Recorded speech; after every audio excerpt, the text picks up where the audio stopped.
geldik vallahi. Hazır arkadaşlar. Kop kop. Haydi. Son. Git.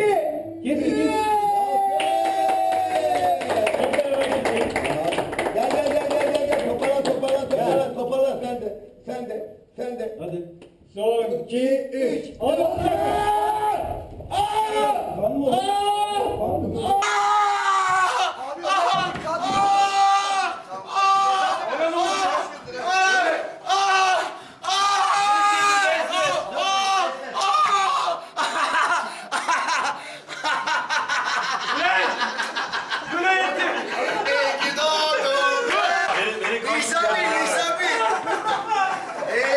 Allah seni iyiliğini vermesin ya.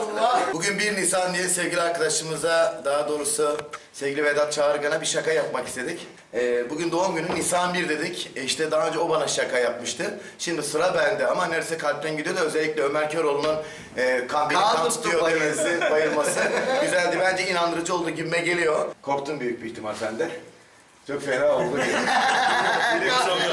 Şu anda konuşamıyor, yüzü gözünde kan içerisinde oldu. Kurbanlık seçtik, Allah kabul etsin. Ne vereceksin Vedat?